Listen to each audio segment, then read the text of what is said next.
Rabbitohs Radio Podcast, the number one source for everything South Sydney Rabbitohs.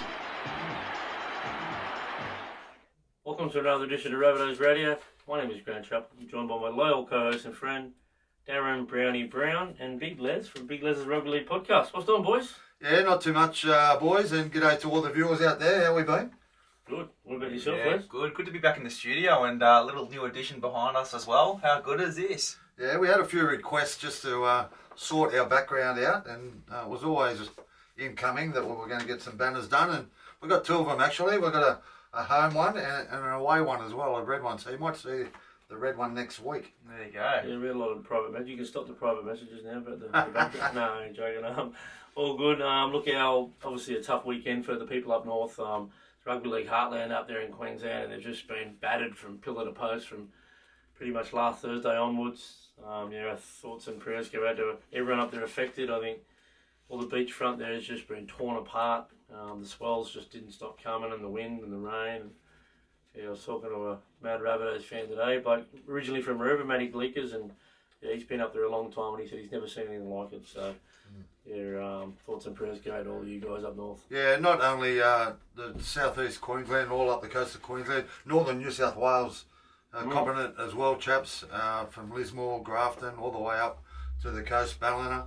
So, yeah, our thoughts and prayers to all you guys as well. It was only a couple of years ago that Lismore copped it because our great sponsor, Darryl Lee, actually sent up 4 pallets of chocolates to all the families and all the kids up there. So, yeah, hope you're doing okay through these tough times. Yeah, 100%. There's some crazy images of the wind up there. Like just watching the news over the past 2 days, it's been pretty hectic. So we do wish you guys all the best. Like there's even images of this beach that's just been absolutely torn apart. Like the footpaths there, you can see where the concrete's been put in over the sand, and then there's just an absolute lump between the sand and where the water is. It's just insane. Some of the effects, the areas and how badly they've been affected. So, wishing you guys up there and in those areas all the best. A few Dolphins players had to pull out of the game as well. So, we understand that. We applaud you boys as well for staying home with your families. But at the same time, we commend those guys who did come down to play as well. 100%. Well said, Les. And in saying that, Chas, but some big surf up there as well, and some of the big wave riders are chasing them monstrous waves. Yeah, just the clip after clip coming in, and looks amazing up there. One of the best big waves we've ever seen on the Gold Coast, to be honest. Unbelievable. Doesn't normally get that big. You get in and around that, chaps? If I got towed in on a jet ski, I would. Too much paddling for me. Yeah, and yourself. People don't realise that. Like I was talking to one guy, he jumped in at Snapper Rocks and he never actually made it out the back to middle of Kira.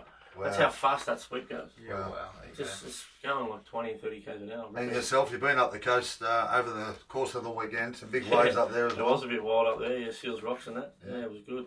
Had to do a few things up there and got the job done and straight back to the studio. Yeah. I'll eat tomorrow, don't worry.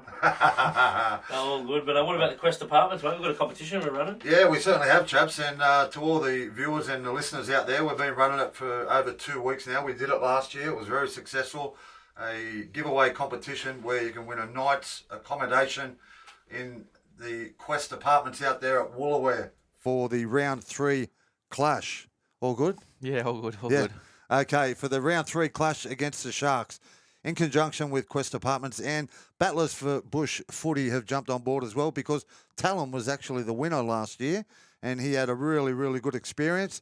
So you'll get a night's accommodation, you'll get some drinks on arrival from the owner, Jim, out there, Jim Winchester, and 2 general admission tickets. So it's a great experience. Make sure you jump onto our Instagram page and all the enter details are there. Drawn this coming Friday, so be quick. Perfect, mate. Can't wait. Be a good one to win, yeah. Make sure you get in there. Only a few weeks away, that game, so make sure you get right in there. On to that Dolphins clash, boys. Look, it was on again, off again all week. It was the boys were going to fly up early. It was all about that Cyclone Alfred, and in the end, common sense prevailed. We had the game down here because, look, the networks are never going to call the game off. Like Wayne Bennett said, if they had it up there, the media would have attacked them. They had it down here. The media attacked them about the Dolphins having to leave players at home. Look, at the end of the day, they just had to play. South had 6 or 8 players out. They ended up leaving 2 players at home.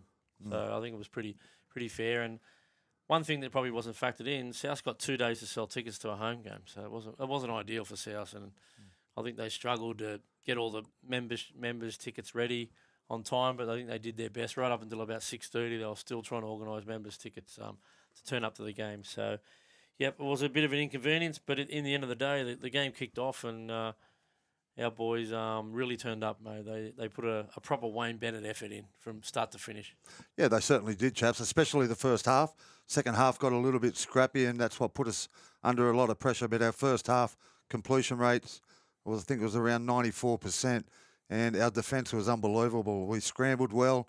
Our kick chase was good. Our one-on-one contact, our line speed was really good, and I think the win was really built on the back of our defence. 100%. Real strong game defensively. It's a game that Wayne was always going to get us up for, obviously going up against his old side, master v apprentice sort of thing. So it was good to see the boys get up for this one.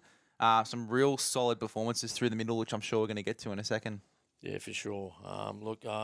The other crazy thing about the game was the 12 minutes the ball was in play. Round one, it's not ideal. We had players that hadn't played in months and months, and a couple in over 18 months, and the boys were out on their feet coming in at half time. Blokes like Junior, who hasn't played since round 6 last year, you could just see his head was dropping. He just kept getting up, kept getting back on side. But yeah, that was pretty incredible. Tough stint for Junior as well. Only coming back, he played pretty decent minutes, I'm pretty sure as well, didn't he? 30-odd minutes, yeah. He got through, I think, 20 tackles or something like that, and 25. No, it was 25 minutes. Yeah, that's right. Yeah. And, I think you go through our whole team list, and there's probably 4 or 5 players out there that hadn't played for just over 12 months. So a great effort from all of them, yeah. Yeah, for sure. Look, I thought a standout in the first half was Jai Gray. It was a Dylan Edwards-like performance, wasn't it? Just, I think he had 150 metres in the first half. He just bobbed up everywhere. Effort on effort plays in defence. He's going from sideline to sideline. He had the catch and pass for Tyrone Munro. He nearly broke through a couple of times. He's a threat, Brownie, every time he touches. And we said it for weeks on weeks. Every time he plays with energy, and like you just said, Chaps, he's a threat whenever he touches the ball. And not only was he doing shape plays, he was having hit-ups. First tackle of the set of 6, and he's just everywhere. And like you said, effort on effort in his defensive play. And yeah, I thought he was the best player on the field, actually. And yeah, when Latrell comes back, and I've said it before, you've got to find a spot for him in a 17. I think you do. We were having this discussion the other night after the game when Tyrone Munro went off. We were like, when Latrell comes back, you've got to find a spot for Jai Gray, because his impact defensively as well. He saved a few tries, and for his size, like that, it's not something you expect from that guy with that frame. So Jai Gray, he seems to do this every time he comes in. We always seem to doubt him. And he always comes through and has a huge performance. So that's going to be an interesting conversation. I think that Latrell's earmarked for a return against the Chooks, or just after the Chooks. So might be interesting to see, if we do obviously have, Tyrone Munro out, Alex Johnson, if he's, rumoured to come back around that stage. If not, maybe move Latrell to centre and have Jai Gray at fullback for the foreseeable future. Well, there's a couple of different options there, and like you said, Chaps, Dylan Edwards-like performance and stats like Dylan Edwards as well. I think he had over 25 carries. 280 metres. 280 4 tackle metres, breaks. yeah. He was in everything. That's unbelievable. When you can't leave a player out of your team that gets through that amount of work. Well, when you're short, you got to have a lot of other attributes, and one of them's toughness. What about his toughness? He seems to make one-on-one tackles all the time, and you've got to have speed too, and he's got that in buckets, mate. Like he doesn't get dominated in... Even though he is small, he doesn't get dominated. He knows where to run. And I heard you say it last week, Chaps. You run at the space and not the face. He runs between players, so players can't get a shot on him. He's a smart football player, and yeah, I'm glad he's at the back at the moment. It's crazy how well him and Humphreys look together in the short time that they've been together at the club as well. They look like they've really built a combination, and I'm sure we'll get to Humphreys in a bit. But I thought that it was good to see, like, when Ilias was at the club, and it was an Ilias and Cody Walker combination, you could see that Cody Walker, Latrell, they wanted the ball constantly in their hands. They wanted to have the big moment, and as a result of that, Ilias didn't get much of a say on the attacking shapes. It was good just to see Cody Walker sit back a little bit and let Humphreys run the team, and Humphreys was a big part of that as well. Very vocal, good kicking game. it was great to see Humphreys get that opportunity to lead the side. Well, I think the last try, Cody wasn't even involved. I think it was Humphreys, Jai Gray onto Jack Whiten, and Jack Whiten tipped it on, you know what I mean? So, like you just said, Big Les, it was great to see them young kids having the confidence to say, give me the ball, I'm going to set up a try here. Well, he called that play. That was Humphreys called that play. Yeah. Said, I'm in first receiver, let's go. That was his call. So, yeah, as we said, we'll get to him. But I thought one of the stories of the whole round one, and I don't care any game you can speak about over the 8 games, I thought it was on Campbell Graham, stretch. What he was able to do on 500 odd days out of football, unbelievable. His first couple of carries, I thought he couldn't get off the ground without. You couldn't use his hand if you noticed, so he's obviously playing injured again. That's how tough the bloke. He was using his elbow to get off the ground, and I thought, oh, what's happening here? By the end of the game, he was carrying him 15 metres of just tap restarts, and he made the transition from from centre to wing like that. That tackle on Junior Tupou, just like he was defending 2 blokes at once. Jaden Sullivan's at centre. He obviously isn't a centre. So Bud Sullivan had jammed in. You've left Campbell Graham isolated between 2 defenders. Averillo's dummying the ball again and again and again, waiting for Campbell Graham to bite. He's standing away from Averillo, and Averillo, was trying to. He was in 2 minds. Do I pass it? Do I run it? Campbell Graham's like really changing and making him think. Averillo throws the ball, and Campbell Graham just sprints over to that side and smashes Junior Tupou. Probably 90% wingers there come in. You know what I mean? And force the player to pass the ball 2-on-1, and the winger scores in the corner. But great work from Campbell Graham. He's just got a great defensive mind, great rugby league awareness. He just backed off. He held off, waited for his inside man to come, and then he forced the centre to pass. And he had enough room there to force him over the sideline. Try saver. We all speak about his tough carries, but I thought his defensive efforts were unbelievable. Defensive IQ, like just super smart in that moment. Not a lot of players have that patience as well to not jam in on that centre. And he just displayed a lot of patience, and to defend a 2-on-1 situation like that, like not many wingers can do that. Not many players can do that in the NRL as well. Look, the Dolphins targeted Sullivan in the second half, and so they should have. You know, a hooker, halfback 5'8" playing in the centres. Yeah, of course. You know, and there was another one where they actually scored. Plathie scored. You remember that one? Yeah. I think Jaden went up and sort of went past the ball, and fair enough. And Katoa took what was on offer and passed it Plathie, but Campbell Graham nearly got him. He got a shot on him. Yeah, exactly. He did. He reached down and grabbed the leg, grabbed one leg. Like, I mean, that's what he does, mate. But if you going into the game, I wasn't sure exactly what to make of what Campbell was going to do. You know, we know what he's done in the past, but not only has he been out for 18 months, he got a thumb injury 4 weeks ago. Yeah. So he's hardly really been in ball work and all that sort of stuff. Yeah. If he came out and had 120 metres, 15 carries, 15 tackles, I would have went, you beauty. No, he comes out as 22 carries, 202 metres, 95 post-contact metres. He led us in post-contact metres. Yeah, and a lot of them carries, Chaps, were coming off our own line when we were in trouble and we couldn't get out of our own end. Stretcher put his hand up, make 10, 15 metres and try to get us on a bit of a roll-on. Outstanding effort, awesome display, and like you said, Chaps, probably the biggest effort of the round. Yeah, I think so. It was unbelievable. I just mentioned Tyrone Munro not coming out in the second half. He scored a nice try. Probably should have scored another one if Jai gives him the little tip on. I think it was about 2 or 3 minutes earlier. Yep.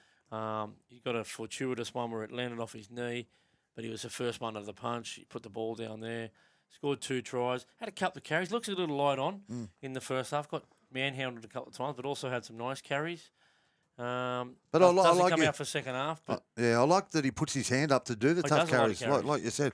And his debut against the Warriors was in pouring down rain, and he did that as well. He put his hand up to do the tough carries, and that's something that he's good attributes that he likes to get involved and come off his own line. But he's also a try scorer, as we seen the other night, and most of the games that he's played, he's come up with a meat pie. Well, you talk about his toughness. Like, he stayed on till half time. He didn't wait. He waited to come off right until the start of the second half. Like, do we know when he done it? Yeah, well, that's exactly right. We didn't notice because he was just sort of having a zoomed in blinder. on something that he sort of tripped over, and someone come in and bumped his shoulder. I don't know if that was the. They replayed it 3 or 4 times in aftermath. But that's his fourth one. He's had 3 in first, 1 training at the start of last year. He had 1 against the Sharks. Yeah. And he's had 1 again in round 1, but he also had 1 in SG Ball as well. So that's 4 he's had. 4 in the past 3 years. So I think he's going to have to. I think last time he was out around 20 weeks last year from round 6 to get back towards the back end of the year. So I don't know if he's looking at 19, 20 weeks again on the sideline, or do they just sit him out for the year and say, mate, why don't you get it right for round 1 next year? Yeah. Because they just signed him for 2 years. It's just. Yeah, it's unfortunate. I feel for him. Keep your head up, mate. Look, injuries is part of the game, but some players seem to get more than others, and Ty Munro is probably one of these players. Yeah, exactly. I do wish him all the best. Like, it would have been a huge year for him this year. As a South fan, you got to be a bit spewing as well, but it does leave us in an interesting spot. Obviously, no AJ, you'd reckon next week. No Tyrone Munro now. No Jack Whiten, obviously got suspended. Yeah, Whiten suspended. So cited twice. Got the head eye. What'd you make of that? yeah, it's silly. I don't think it was a suspension worth, but yeah. I can't believe they cited him for the bumper bar one. Like, Hardgraves wouldn't have played a game if that was exactly. the case. Like, he would have got suspended 300 games. Not played 300. Like, that's all he did was carry it with the elbow. But Yeah, I know it's tough. But look, he was good, Jack. What about when he put the track shoes on and off that scrum set piece and hit bloody Farnworth? That was amazing. That was a good whack, Browny, wasn't it? Yeah, it certainly was. Chaps off the scrum base there, and he came up with some good plays, Jack, and he had a good game as well. We're going to miss his experience, but yeah, well, like you say, so we're looking at probably bringing Fletcher Myers in, I'd say. You're right there, mate. You sweet, Browny? I've come back from Bali. That's what you get for bringing yourself a bottle of water, mate. Yeah. Where's our cup? What's going on? Come back from Bali, and the aircon over there, it's really got to me throat. I've had a crook throat over the last couple of weeks, so back to work tomorrow. But, Sweet, mate. Yeah. Oh, good, mate. No, it's not COVID, I don't think.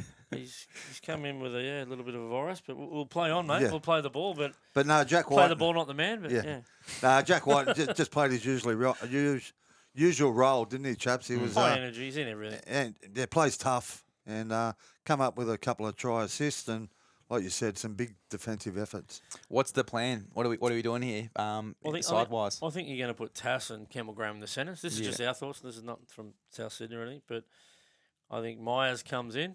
Yeah. I think Tassie goes left centre. Campbell Graham right centre. That's pretty natural. Yep. Tassie's played a lot of left centre, and then I think you bring in Fletcher Myers to play Left side wing. Pretty sure he's played left side last year, didn't he? Yeah, left side that wing. runaway try against Melbourne. If you remember, that was left side. Yeah. And then on the right side, I think it's a toss up between Bailey Bentley Hape. He's probably almost a little veteran in the New South Wales Cup now. He's been through the Roosters system, played a lot of A grade in the South Juniors competition. Yep. He can play 5'8", centre, fullback, wing. At the moment, he's playing fullback for New South Wales Cup. We'll get to that later, but he was like an 8 or 9 out of 10. He was the difference between the two teams the other day. The other one is Talanoa Penatani, who's a prodigious young talent. We picked him from Cronulla. A little bit raw when it comes to playing against men. Played both trials, Manly and the one down in Mudgee. And I don't know, where would you go with that? I think that's pretty spot on. I'd even consider Bailey Bentley Harpe in the centres, and then you keep Tass on that right wing. I didn't mind Tass's yardage carries on the weekend. I thought he was good. He's always tough, Tass. Another player who's been out for a long time through injury and come back and run for good metres, and he was solid, Tass. But, yeah, I'm with you guys. Bailey Bentley Harpe. We've been sort of like pushing his barrow, I should say, for the last couple of months. And, he had a good game yesterday against Manly at Brookvale Oval, scored 2 tries. And like you said, Chaps, probably the difference in the two teams, and they come up with a win. So, yeah, hopefully he gets his debut. They will have to get an exemption because he's not in the top 30. So same with Talanoa Penatani. He's not in the top 30 or a dev player either. So whichever way they go, I'm sure they've had plenty of time with these guys. Talanoa spent the whole preseason with South. And Bailey Bentley Harpe has come in a bit late. I think he came in January and ended up playing all these trials. So, well, man, we can't get Shibasaki anymore. He's at Brisbane. Oh, I'm killing him. Braden Burns is not going too bad. We had him at one stage. He scored a good try the other night. But no, look, myself, I think they might go with a bit more experience. Bailey Bentley Harpe, great goal kicker too. And he'd probably only be backing up to Jamie Humphreys, but yeah, he's good under the high ball. We've Got a seen bit of that, size about him, yeah. and he's Quite not, tall. not Well, the that's what I smallest mean. guy either. He's got a big, he's got a bit of size. So I'd probably throw him in at centre and have him in there left centre, just next to Fletcher Sharp. I think that'd be a nice little combo. Yeah, I think we'll Fletcher probably. Myers. I'm Sorry. going to go with Bailey myself. Sounds like you guys are. If you want to have a look at the tape, jump on our shorts. Have a look at the freakish try he scored the other day. You don't see many footballers score tries like that on tackle zero. So jump on there and have a look at that one. And while you're there, you may as well like, subscribe, and share our show That's it. on YouTube. Helps with the algorithm and pushes all the numbers up. So make sure you do that. 100% like, comment, leave us your thoughts as well on the show. Let us know how we go and any questions that you have regarding the show, which we'll get to some in a second. Make sure you go ahead and leave some comments in the comment section below. Yeah, thank you very much. Chaps, Cody. Cody Walker. I said it last week. He jumped in on Monday. First training session in 5 weeks. Never missed a beat.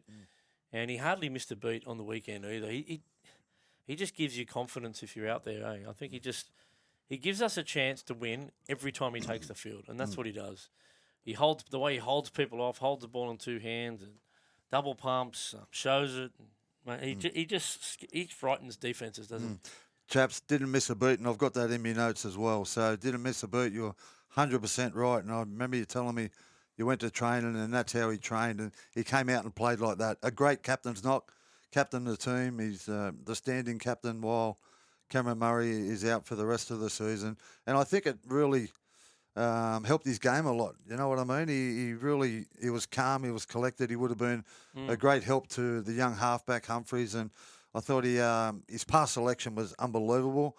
Hit the right man just about every time. And great work, Cody. I thought he had a really strong game. Great to see him under Wayne again too, and just how that sort of affected his game. And we sort of mentioned it before, but with Humphreys as well, like just letting Humphreys play his game at 7, just sort of holding himself back, as well as picking the right moments to attack himself, having that recognition to sort of hold himself back and say, okay, Humphreys is going to lead this set play. I'm going to go for the one after. I think that was really good to see from him too. You know what? He kicked well. Yep. He didn't kick for many metres, but he kicked when he had to, but he kicked well, especially the late in the game, the back end of the game. He was left foot kick down into the corners. That's where we needed it. Just keep punching them down to the corner, and a couple of long kicks found the grass as well, and nice performance. Yeah, and his durability. Last year, he shouldn't have played round 1 last year. He had no right to play. He had a calf injury, bleeding into Vegas, didn't train at all. This year, another calf injury, trained, twice leading into it. Yep. He's got I found a freaky stat there today looking him up. I was thinking about it the other day because I know he debuted in round 1 against the Chookies, 216. So I thought I'd check every round 1 that his season. He's played every round 1 10 years straight. That's pretty impressive. Not many people can say that. Yeah. Yeah, wow. Played round 1 10 years in a row in his career, and he shows, averages over 20 games a season. Yeah. Just shows that he works hard through the off season. Yeah. Gets his body right, ready for round 1. Comes in injury free. Look, there was an injury cloud over him. We only found out on Monday or Tuesday that he'd be playing this week because he had a calf injury. Like you said, he didn't train for over 5 weeks. But, yeah, well done to Cody and a great stat, Chaps. You're the man. And I like him in the press conference. They directed a lot of questions at him. He's very good in front of the press. He's good. He speaks unreal. He speaks clearly and concisely. He thinks about his answers. Yeah. He's a football brainiac, really. He's a full football nerd, actually. Yeah, he does. He watches all the games. He studies everything, mate. Chaps, his halves partner, Humphreys. Well, what can we say? Humphreys, it's proving to be a really good buy. Look, it's round 1. Let's not go fly off the handle, but he couldn't have been more impressive in round 1, wearing the jumper number 7, whether it's defence, taking control of that kicking game, 714 metres kicking. We spoke about him, set up that try late. But there's so many things he did. The scramble from inside out with him and Jairo on Junior Tupou at one stage in the first half where Junior Tupou should have scored, but and Arrow and him should have even been there. They've come all the way over, belted him over the sideline. He was outstanding. There's so many little moments in that game where he iced. Even the first kick from the sideline was a ripper, wasn't it? That certainly was. A great debut for the South Sydney Rabbitohs from Jamie Humphreys. And like you said, Chaps, every part of his game was good. His defence, his attack, he kicked well. But what I liked, he was calm. He didn't overplay his hand. There was once there where he got caught on the 5th tackle. He didn't panic. He knew Cody was wrapping around him, and then he just offloaded it when he was caught with the ball, and he just didn't panic at all. And it looks. Well, what do you do? Dodd's available this week. I don't think Dodd gets his spot back unless Humphreys gets injured. To be honest, No. I wouldn't be giving the spot back to Dodd after He's that. the best kicker I've seen at South, hands down since Attleboro. Not even close. Yeah. No South halfbacks kicked for 700 metres in the last since Renault's left. Yeah. I don't even know if Renault kicked for 700 metres. Yeah. You know what I like about his kicking? His variation. Yeah. He had a spiral kick. He had a long kick. He put the bombs up. He put a little chip kick over. He kicked them low. He put grubber kicks in. Yeah. So the variation was there, and the teams don't know. And over the last, no disrespect to Lockie, but he just didn't have variation in his kicking game, where Humphreys has got variation in his kicking game. Variation in kicking game, but also variation in attacking style as well. Like those raids on the left side, popping over to the right side and having that combination with Gray. Different combinations there in attacking sets, like the variation in his attack, all the little tricks that he has up his sleeve. But the decision making, him and Cody knowing when to pull themselves back, knowing when to inject themselves. The decision making from both, and just having them well oiled together and knowing each other's movements, I think is so impressive as well. 100%, Les, because a lot of the time he bounced over to the left where Cody was and took the kick. You know what I mean? So he's playing both sides of the ruck, and that's what you want from your number 7 these days. You don't want him stuck on one side, and Cody was too. So I love it was a Cody good going on the combination. right-hand side and Yeah, it having was him great. too wide, having Humphreys too wide instead of having a forward do it. Like Penrith always use Isaiah Yeo. We're using Cody Walker on that side to dig in early and do the lead run. You talked about that. You talked about that last try before with Humphreys directing that try on the left side. Cody Walker literally just went over to the right side and just stood there. Well, he might have dragged a couple of defenders. People over. Yeah, They always go to him. So that's another reason 100%. that the hooker can trust that he can go over to Humphreys. You know what I mean? Yeah. And make the right call. So what good. about 30 tackles and 0 misses at the number 7 position? Outstanding. That's pretty rare in a Yeah. game. That's incredible. And he's so fit. And like you said, Chaps, he puts himself in positions. But you can only do that if you've got energy and you're not tired and you're fit enough to get there. Yeah. Great. His great. 2 interviews And too, Brown. He says, what an absolute privilege it is to wear, for my family and myself, to wear a South jersey. Jeez. Oh, that's the best. Oh, the Rabbitohs. Don't That's worry so about good. the 10-year contract with Dylan Brown. Yeah. Anyway, we'll get to that one another time. But Outstanding game, outstanding debut, and I'm still waiting for the bicep routine, just quietly, Jamie. So come Tuesday, Humphreys at 7. Humphreys at 7. Humphreys at 7. Yeah, I can't change that at the moment, mate. I thought just an interesting one on the middle rotation. I think we started with Davey, Kepi, and Hubby, and they came off around the 25-minute mark, each one of them, and they brought on Junior, who was a bit obviously short of a gallop. Put Liver at front row and Tallis Duncan at lock, and then in the second half they brought Hubby on at lock and pushed Tallis Duncan. I think it was about maybe 30 minutes to go. Put him in at front row, and Tallis Duncan played the whole game out at front row. And Davey never came on for 7 minutes to go. He only had small minutes, Davey. I'm not sure whether the Sullivan interchange, where he had to bring Sullivan on, through the rotation out. Yeah. But it kind of worked, but it kind of didn't at some stage. We didn't get out of our own end in that second half at stages. I think that Tallis and Hubner combo is just so good. I love it. I love it. Tallis in the front row. He's so solid defensively. What about Hubner, that tackle in the middle? I'm just trying to remember who it was, but he pushed someone like 20 metres back and then made them drop the ball. Might have been Herbie Farnworth as well. Yeah. It was Herbie, and then he got in his face too. Yeah. So good. Hubner is an absolute weapon. That middle rotation, having those more mobile forwards. I know that you like a bit of size in your pack, Brownie. Yep. But I love just having a few of those mobile guys, quick play the balls, that leg speed, but just the toughness that Tallis does. Having that mix, I really liked it, and even heavily as well. Exactly what Chaps was talking about. We couldn't get out of our middle because we didn't have size, and that's the only reason. But I think Junior's you're not gonna get 4 carries for 36 meters out of Junior very often. Oh, he'll get better. He'll get back up to the 100 and 150 mark, which is, we know we've seen him play. Yeah. Where he's averaged 180 metres in a year, where he won the George Pickens medal. We know he can get back to that, and that's going to be a big key to this team. in that middle part of the game, being able to get out off our own line. And that's another reason. Look, that's only my opinion, and that's why he kicked for long metres. Yeah. Because we didn't make many yards off our sets. Yeah. True. True. But I know you like your small middles, but I like big middles. And if you watch Melbourne today, if you watch the Broncos, they've all got big middles, and they just steamroll teams. They're not big middles; they're monsters. Yeah, exactly. It'll get better, chaps. So I think with the middle rotation, I thought Kepi was solid through the middle, but like you said, Davey. I thought he was good defensively. I thought Davey was good in his first stint, and like you said, he didn't get many minutes, but. Was there a reason for that? So I'm not sure.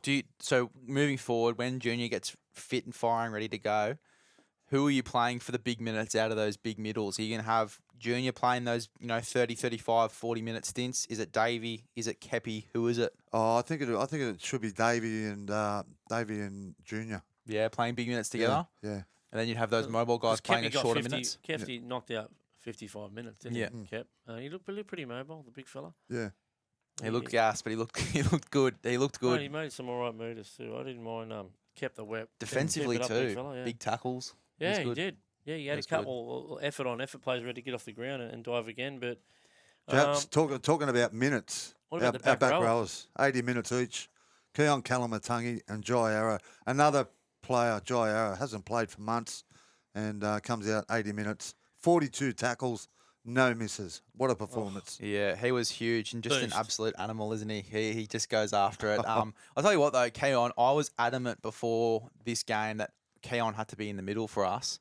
I'll tell you what, after that game, he's got to be on the edge. Yeah. How good was he on the edge? Just those carries that obviously those short side raids where he run the lead, just bashing out, especially when we weren't getting those meters from our middles, just to go to him on that edge and just for him to go be firing on that lead play.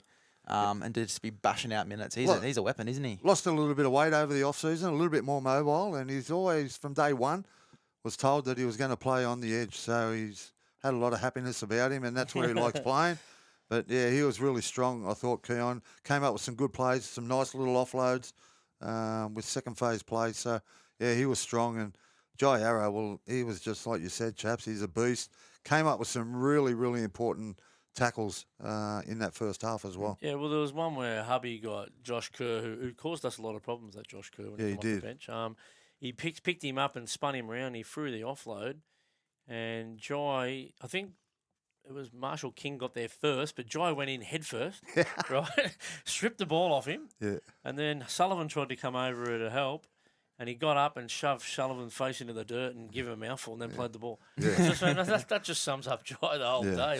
He just wanted it more than you did, the Dolphins, and he did that the whole game. So good. He had to come up with a couple of one-on-one tackles on edge back rowers and front rowers down each side there, and he done an absolutely great job with that. Look, Keon, third most metres, 186 metres, had the second most post-contact metres. He was. Like, a lot of people go, I hate the skip and the step. Well, the skip and the step works out in the edge because he gets he steps and gets between defenders, drags them forward, keeps them legs pumping. Yeah. Keon, you're an absolute freak, mate. Keep doing what you're doing. I'm loving what we're seeing there. We've had a little chat about Hubby. Hubby's at I spoke to Josh Kemp from the Borough, the leader of the Borough. Yeah. That might upset people saying that, but he is the leader of the Borough. And mate, he gave me a little like for like, and he goes, "What about? Don't you reckon he looks like Terry Hermanson?" I reckon he does too. Yeah, Hubby, well, he does. Yeah, he's got that Hermo head about him. Yeah, he was a worker too, but another one along with Jamie Humphreys, they're going to prove to be the boys of the year. Another great debut for the club, and I just like his 1%ers, chaps, where he gets out of marker and puts pressure on the kicker. Yeah, you know what I mean? Just stuff like that. He just works himself to a standstill. Him and Jai are just animals, aren't they? They just go after it. They go after the contact. They're going to be a bit sicker to be 100% to go like that. And we just spoke about some of his one-on-one tackles. They forced errors too. You know what I mean? So he come up with a couple of loose balls and knocked the balls out of the opposition players. But yeah, he's going to be a good one, Hubner. And I seen the press conference after the game with Wayne Bennett, and when he signed Wayne Bennett, he said there was one player that he wanted to sign, and that was Hubner. And the club had said, "Oh, we've already got him." Yeah, he didn't even know. So, and if you watched our show the other day, Les, we nearly got the minutes right for Hubby. We said about 55, 60. He got 59. And Jairo, we gave you the tip there. He was going to go the whole length, and he did. So Perfect, mate. We know what we're talking about here at But- Rabbitohs Radio Podcast, mate. Yeah, you got to watch the team list Tuesday, not just this one. Refereeing, I mean, we won the game. We would have been going off if we didn't win this game. You know, it's the first time we've won a 2-point game since I think it was round 8, 2023, where we nearly had to pull a miracle out with 2 tries against Penrith Panthers to beat them. Me and you were out there. Yes. A couple of blokes went early. Yeah, a couple of blokes went early. But yeah, that's how long it's been since we won a 2-point And they game. reckon they're supporters. Come on. We're not going to name names here. We're not give up here. Let's not start that chat. Yeah. Anyway, look, there's a few. I mean, the Jack Whiten strip, I think, you could see his eyes were not looking at the ball. That was a 50-50 one. Yep. I don't think he sent it upstairs as a strip. He just said, I want to have a look at it. And Klein turned around and said, we're going to go with the on-field decision. It was a strip. Yeah. The referee sort of was shaking his head. Yeah. And so that was Klein. Does Klein hate us? Or and what? then Cody walked up to him and he goes, mate, it's not a stripping motion. And then the ref goes, yeah, I know what you mean, mate. I know. He was like, yeah, I know. I agree. Yeah, the referee Cody was just like, what?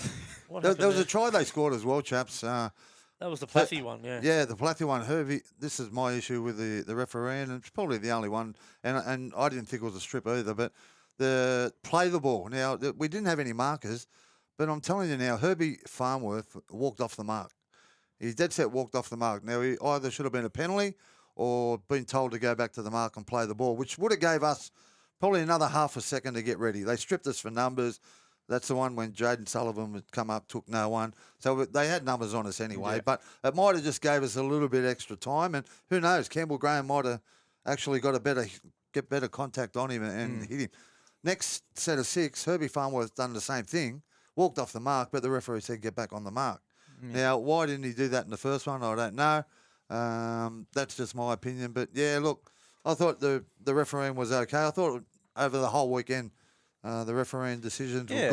I thought that was pretty refreshing, to be honest. Like across all 6 games, it was pretty consistent. Yeah, there was another period where I think it was Farnworth, didn't play the ball properly, just rolled it between his legs. They were cracking down on that all weekend. Yeah. Even in the New South Wales Cup, they hammered it South.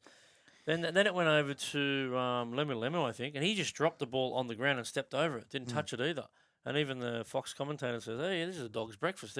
He let 2 of them go and just play on. So I mean, it's hectic. Like they say they're cracking down on it, but it's crazy like how many they miss. I think though, like in saying that as well, like if we were to get every single one of these incorrect play the balls, it'd be such a boring game. Well, the New South Wales Cup did, and it slowed everything up. Yeah. It was both teams. They refereed both teams in that one. It was just the way it went. But look, boys, we've been speaking about all off season. The roster didn't change that much. There was only a couple of people in. We lost more than we gained, really, when you look at it. And the only real big difference is the Wayne Bennett factor, boys. Just keeping the real simple game plan there. There wasn't anything extravagant. There wasn't any mousetrap set plays or anything like that, like we've seen from the Melbourne Storm today. But they just play for this bloke. The aura he has when he walks into that room, chaps, is unbelievable. And you've seen that after the game when he was going around talking to the players. There's a story going out there or a fact that he doesn't shake hands with anyone or punch fist. And Freddie had a little joke with him in an interview prior to the game. But if you go around and watch him after the game, he shakes every player's hand. You know what I mean? Including the Dolphins. He went there just that's right. So the King, they call him, and he's named the King for a reason. And that's it. He's unbelievable. What a coach, and the results speak for themselves, and he gets everyone up. And from like the last game last year and the first game this year, you can automatically just see the impact that Wayne has on the building too. So good to see. Real good performance from our boys in this one for sure. Yeah. What about the 3-2-1, boys? What are you going to go here? We spoke about a couple of players, chaps, and it could have went either way. Like we said, there was a lot of great performers out there. I don't think there was a bad player, to be honest with you. But my 3 points are going to go to Jai Gray. I thought he was outstanding everywhere. Had a hand in a couple of tries. Like we already spoke about his stats. Energetic, and I think he'll be my 3 points. 2 points to Hubner. Unbelievable debut from the former Redcliffe Dolphin. Outstanding, and plenty more games to come. Excuse me. And 1 point to Stretch. The story of the round, Yeah. Chaps, like you said, he was outstanding. But I could have gave it to Jamie Humphreys, Jai Arrow, Cody Walker. The list goes on, but they're my 3-2-1. You're barely hanging on, mate. We've got to What wrap this about up you, soon. Les? Yeah, I'm pretty similar. 3-2-1. Jai Gray is probably the 3 points. As you said, Brownie, he was just outstanding. Just the defensive coverage and his toughness and his carries, just coming out of yardage as well, was great. He was outstanding. 2 points for me would probably be Campbell Graham. I think that his impact defensively on this game saved us from obviously losing that one to the Dolphins. I think he saved a few tries, not only that Junior Tupou one, but just some of his reads, the way that he reads the game defensively. It's quite an underrated part of his game. And then one, I'd probably go, I'd say 50-50 between Hubner, but Tallis Duncan off the bench. I thought that his impact as well was great. He had a real strong performance off the bench, playing 51 minutes, I think it was. So, solid game from Tallis. Chaps? Yeah, he was good. Yeah, I'm gonna go Stretchy. Man of the match for me. Just the overall story of the whole 18 months, what he's been through, and knocking his thumb out 4 weeks ago. I'm going to take Jai Gray, the Mighty Mouse, mate. He just gets through that much work, and he's a threat the whole time. I'm going to give 1 point to Brownie's croaky voice, because he rang me at half time. I didn't know what he was saying, so I had to hang up on him. I'm going to give 1 point to Brownie's croaky voice. Yeah. All right, guys. We'll go on to the next segment and fan questions. We put a couple of posts out there with some questions from some of the fans, and we'll just read out a couple that sent back. Now, Beck Egan, great fan of the show. Shout out to Beck Egan up there at the North Coast there, and she wants to know who takes the wing spot while Tyrone is unavailable. Now, I know we've already discussed it, boys, but there's actually 2 spots that need to be taken because Jack Whiten's out and Ty Munro, but for the wing, we're going to say Bailey Bentley Harvey. Yeah, I think that's probably the way to go there. I think long term it's going to be Fletcher Myers, if that's what you're asking. Because Bailey Bentley Harvey might only back for 1 week, because Jack Whiten comes back in next week, if you think about it that way. That's So right. I was going to say Fletcher Myers. Okay, Fletcher Myers it is. And she also said, has Humphreys' hold on the 7 jersey strengthened after Friday's performance, and could that be a good thing for Dodd? Well, it takes pressure off Dodd, I think. If Humphreys ends up being selected, as much as people think it might put pressure on, it'll take it off him. You can go back to the Reggies, work on what he needs to work on, get himself up to game speed in Australia. It's a big difference, Super League to us. Can I make a big call here, guys? I think that Dodd's more of a 6 than a 7. I think that we'll see that in reserve grade too. I think that there's a real possibility when everyone goes back to Cup and we get our full side back, it'll probably be Bud Sullivan 7 and Dodd at 6. His left side work. I've seen little bits of him in the Super League. Most of it's left side, isn't it? Most of it's left side orientated. He's got a beautiful short kicking game. I think that he'll become more of a 6. He'll take that, take a lot of pressure off him going back to Reggie's, as you said, Chaps. But I think that it'll also, we'll probably figure out that he'll be more of a 6. He'll probably lose a bit of weight there as well, and just play a real fluent game at 6, real good kicking game. And as we know, guys, it's a long season. There's always injuries. State of origin periods, players in and out. So hopefully he'll get his opportunity. But at this stage, Beck, we're thinking Humphreys will retain that number 7 jersey, and Dodd will have to learn his trade a little bit in the lower grades. I want to see him dominate the Reggies too, not just go down and play and plot around. I want to see him be the man of the match, 4 or 5 weeks in a row or something like that. And then he really puts pressure on. And I think we've got some sneaky depth when we start to get a few players back. Once we start to get, 90% of this roster back, we're going to have some strong lower grades. Yeah. We've already sort of seen that so far. And to be fair, guys, Dodd, he's played 2 trials, okay, and there was a lot of criticism out there, but he hasn't played with a lot of the top 30 players. They were all young players. He hadn't played with Cody Walker. He hadn't played with Keon, Jai Arrow, Campbell Graham. So, Dodd might improve when he's got players of that calibre outside him. So is he going to get an opportunity? We don't know. And this is only our opinion, guys. We're not... we're independent. We're not affiliated with the club, so it is all our opinion. But we're saying that Humphreys will be the 7 and Dodd will have to go back. I hope that answered your question, Beck. Another one, Stratos 236. That's a Matraville postcode, isn't it? Stratos, That's yeah. it, mate. 236. The 3-6. Little Bay too, Yeah. mate. Yeah, Little Bay. So he said, forward situation. Are we light on front rowers? Chaps? yes. We've only got 4 genuine front rowers. With Junior, Davey, Cappy, and Shaq. They're the only genuine front rowers. And I said it last week. You need 6. 2 on the field, 2 on the bench, 2 suspended and injured. Yeah. Francis Molo. Let's get Francis Molo in the Well, building. he'd be perfect, wouldn't he? There is talk about, a lot of talk out there at the moment about Brandon Smith, the cheese. He's very close to signing. Who knows? Hopefully it'll be announced, within the next couple of weeks. I know Wayne said he is interested. He come out in the media on Fox Sports and said that they are interested. Are they talking to him? I don't know. Is there a figure? We don't know. But short on front rowers? Yes, we are. There's your answer, Stratos. So another one, Laurie from Lane Cove. Now, Laurie from Lane Cove was very happy with Jamie Humphreys' performance, and he said, at long last, we've got a number 7. Now, let me tell you, this bloke, Laurie from Lane Cove, he also tipped me into Lewis Dodd. So, Right. So, mate, Laurie, who do you want? Do you want Humphreys or do you want Dodd? Come on, Loza.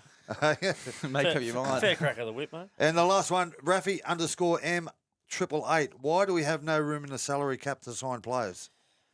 Well, you just go down the list. Latrell Mitchell, Cameron Murray, Cody Walker, Campbell Graham. These players are on 800 plus. It all adds up, doesn't it? We're also paying a bit of Cookie's salary, paying a bit of Lockie Illis' salary. We would have got money back from them as well. So obviously the Dragons have got to pay us a little bit, and we pay a little bit of their salary. So there was a figure bandied round about Brandon Smith, 250,000. I don't know what that is about. Now, is that all we've got to spend? I don't know. I'm not too familiar with the salary cap currently. Yeah. It's thin. 250 There's for not a lot Brandon left. Smith. I think that's just for this year. Yeah, Just for this year? They've got 250 left. With the Chooks to pay a bit of that? The Chooks are... Well, they would have paid him up until now. Yeah, okay. So I maybe reckon if they 40% of his salary's been paid, so you can say that he's been paid $370 already. Yeah. He doesn't come back from injury till round 18. He's on... And now, whether or not the Roosters are going to sit there and do all his physio and all his medicals and then turn around and go, you can aim for 250. We got nothing out of him. Yeah. I don't see that happening. I doubt it. I think next year, he's 95% over the line. He's, next year, this year, I don't think so. He's on 900 at the moment at the Roosters. So wow. I don't know how that... No, we won't be getting in there. I don't think so. Unless he comes and plays for free. Yeah, exactly. I hope so. He might come and play despite the Roosters because it doesn't look like a happy place over there at the moment. Yeah. Very much a split camp. Wooden Spooners. Current Wooden Spooners, I think, at the moment. There's a little bit of a split in the group. Yeah, well... Then have a look at the live ladder, mate, but I'm pretty sure they're the current Wooden Spooners. And there's a report out late that Nick Politis and... Mark Boris. Attacked the referee. Are they feeding him or what? Have attacked... Well, that's what I mean. This place is... The pressure is building. The walls are starting to crumble in. Yeah. And we'll be there to pick up the pieces. Anyway, guys, thanks for all them fans' questions. Keep them coming.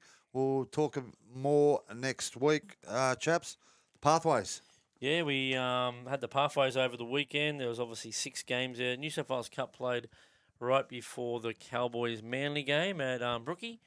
Obviously a tough place to go. They would have been well lubricated by then and getting stuck into our mob. And it pretty much went try for try, Brownie. But I think we said it earlier. The difference was Bailey Bentley Harpo.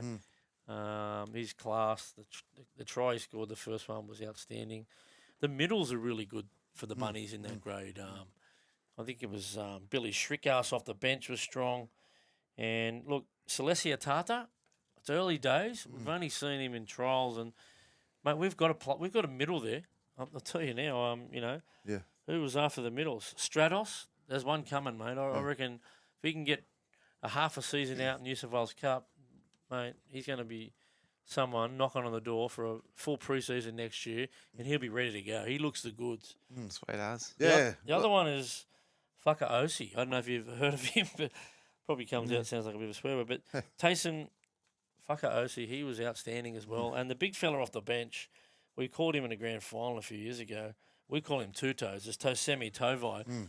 Mate, he's a fairly powerful player too as well, isn't he?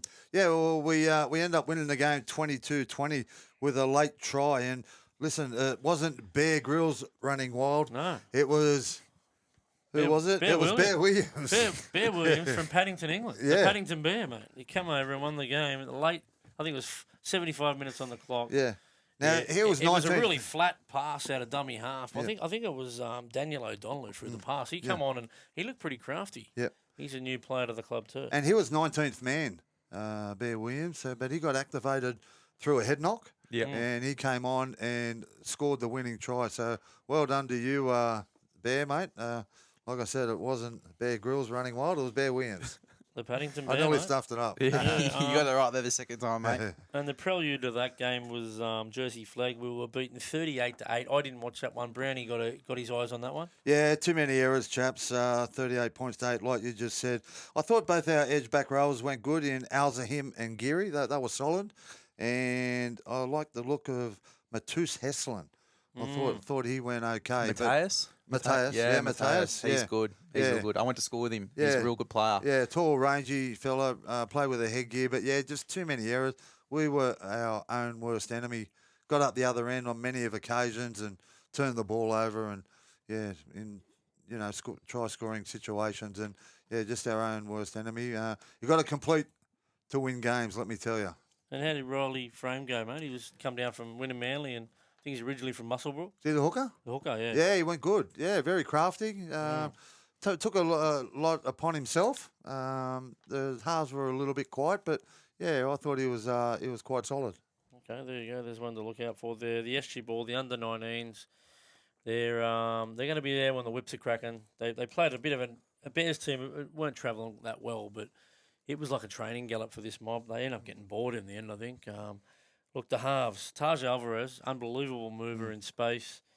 Matthew Humphreys, able to dig in and create space at the back for Charlie Poynton. And they just couldn't go with him, this other mob. And then you got Maddox Fui, Johannes Logan, just rolling up the middle of the field with Elijah Cow off the bench. Yeah, I thought. And these guys are all signed for next year too. Yeah, they're all class. Jennings as well, who's injured at the moment. The future looks bright there. They touched him up. Yeah, both 48 points to 16. I told you that they put the Q in the rack at half time, a bit like Melbourne did today. Yeah, both our halves are very classy chaps, like you just said. Alvarez and Humphreys. Humphreys obviously had the experience of training with the top 30 squad throughout the season, and that's really helped his game. He's got a really nice kicking game, kicks good goals, and I thought Charlie Poynton was very dangerous at the back. Not his normal position. We're missing Yazin Cusco through injury. Is that right, chaps? Yes. And Charlie Poynton's filled in there, but, geez, he looks right at home at number 1. Yeah, Yasin, unfortunately, I think he could be out for the SG Ball season. It's early days. See how he recovers on that one, but It was a hit drop against Melbourne, wasn't it? yeah, Yeah. it was too. Look, the Harold Matthews, they were beaten by the Bears, who were a pretty strong side. They knocked off the Chooks in round 1. I watched that match. They were beaten 22-20. So after winning the first 3 games, Kell O'Brien's boys had just dropped a couple. Well, we led 12-0 after 9 minutes, chaps, and it looked like it was going to be how far are we going to win by? And then the Bears scored 5 unanswered tries to lead 22-12. We made a late comeback, but the clock just got the better of us, and we just run out of time. But yeah, it was once again a couple of errors that cost us, and Kell would be a little bit disappointed with that effort because the game was there to be won, and they probably got to win nearly every game now to try and make the same semis. with the Manly game last week. Just errors on the halfway line when we're in the lead cost us. A little bit of ill discipline too, but I'm going to give you a name here to keep an eye out for. It's Diesel, Galante, McCarthy, Brent Hamilton. No, I didn't name 5 players. That's one bloke. Yeah. Wow, there you go. He's come down from Marsden High, and he is a mover. The back row, centre. He's playing centre at South. He scored a try on the weekend. He is a definite player for the future. The first one we've actually got out of Marsden High to fly him down to play. I think that's going to happen a bit more often over the next few seasons. Is that a commentator's worst nightmare? Well, I just called him Diesel Galante when I called him. I didn't have time to call the other ones out, but It'd have to be the longest name in rugby league, wouldn't it? I think it is. Diesel Galante, McCarthy, Brent Hamilton. They are not suburbs in New Zealand. That's a bloke's name, and I reckon he's going to be a player of the future. keep your eye out for that one. Outstanding young man. Yeah. Lisa Fiola and Tasha Gale both had tough outings again, Yeah. boys. I'm not even going to read the scores out just out of respect. Yeah, for them, work in progress for Yep. for the girls' teams. Obviously, they've got a fair bit of work to do, but look, they just turn up every week, and they've got a couple of games left. And like you said, Chaps, it was a tough afternoon for the girls, but yeah, just hopefully they're enjoying their time out there and at training and working every session to try and get a little bit better. And look, it'll come. Yeah. And like I said, it's a work in progress. They've got a lot of plans for the women's game, the South Sydney Rabbitohs, and the women's game's going leaps and bounds in the whole competition. you They know, did throughout lose the- a few players last year as well. A few players. Yeah, we were they talking did. about it last week to Sharks and Para, I think you said. Yeah, Michaela Langer was a big loss, I reckon. Yes. They should have invested in her, I think. I think. She's going to be a big loss. Yeah, exactly. And not only her, there's a couple of others. Yeah. And you only got to look at the Gillaroos, the way they play football. It's frightening. Yeah. No one's going to get run with little balls raw, this mob. Yeah. And they're all professional these days. The girls are. At one stage, they had to drop their job and go and play NRLW for 12 weeks. We had a couple at our work, didn't we, Browny? Yeah, we did. They got exemptions from work to go and play and stuff like that for the Yeah, wow. Warriors and the Roosters and stuff like that. So nowadays they're getting paid what they deserve because they're putting on a pretty good product on the park. Well done to the girls. That might be about it, boys. The first win since my dad passed away too. So Yeah, that win was for I got a Reggie. bit emotional at the end of that one. I Yeah. kind of didn't really think about it till the end. I went, yeah, that was good. I'm sure he would have been up above, watching down, cheering them on, Chaps. And Yeah, 100%. yeah, I'm sure they.